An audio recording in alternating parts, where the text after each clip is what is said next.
le candidat républicain à la Maison-Blanche Donald Trump a loué mercredi, avec insistance, les qualités de dirigeant du président russe Vladimir Poutine, bien supérieures selon lui à celles de Barack Obama.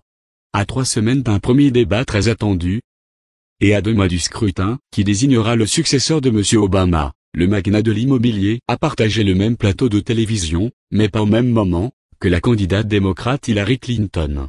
En début de semaine, cette dernière s'est ouvertement inquiétée de graves interférences de Moscou dans l'élection présidentielle américaine.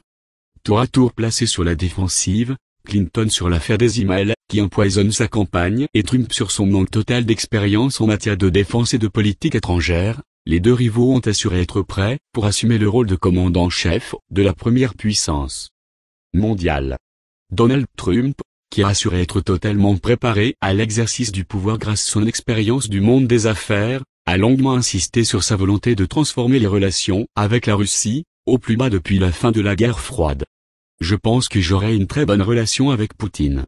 Il a été un leader, beaucoup plus que notre président ne l'a été, a lancé le candidat à la Maison-Blanche, allant plus loin que par le passé dans sa défense de l'homme fort du Kremlin. Le président russe n'est-il pas aussi celui qui a envahi la Crimée et soutenu Bachar el-Assad en Syrie, a interrogé le journaliste de NBC Matt Lauer. Vous voulez que je commence à énumérer les choses que fait le président Obama dans le même temps? A répondu l'homme d'affaires de New York. La Russie n'est-elle pas soupçonnée d'être derrière le piratage informatique ayant visé le Parti démocrate en juillet? Personne ne le sait avec certitude, a-t-il encore rétorqué. Quelques heures avant l'émission, Donald Trump avait affirmé à ses soutiens que s'il accédait à la Maison-Blanche, il ordonnerait à ses généraux de lui présenter dans ses 30 premiers jours un plan pour vaincre l'EI. Le milliardaire a aussi affirmé qu'il augmenterait considérablement le budget de la défense. L'armée a été tellement affaiblie qu'elle a besoin d'être renforcée à grande échelle, avec davantage de soldats, d'avions et de navires, a-t-il fait valoir. Le milliardaire a aussi accusé sa rivale d'avoir la gâchette facile. L'héritage de Hillary Clinton en Irak, en Libye et en Syrie a entraîné seulement du chaos, de la souffrance et de la mort, a-t-il affirmé. Dans un registre très différent, Hillary Clinton a, avant lui, mis en avant son expérience à la tête de la diplomatie américaine, rappelant en particulier qu'elle avait participé à la décision de lancer un assaut contre Oussama Ben Laden au Pakistan.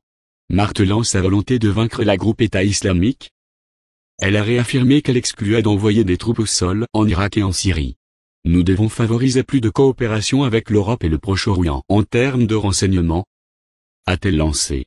L'ancienne première dame en difficulté met l'avalanche de questions sur l'utilisation d'un serveur privé lorsqu'elle était à la tête du département d'État a une nouvelle fois placé l'ancienne première dame en difficulté.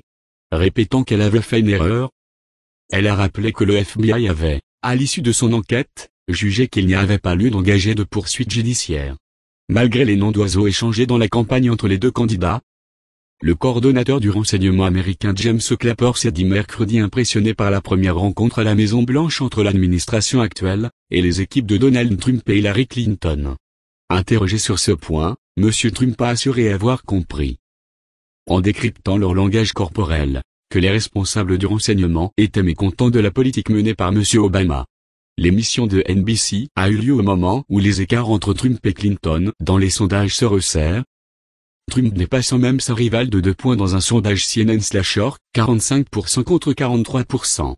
Le premier face-à-face entre les deux candidats au parcours et au style radicalement différent aura lieu le 26 septembre à l'université Hofstra, dans l'État de New York.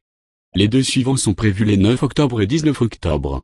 Regardez d'autres vidéos sur site, vidéo.5la.net.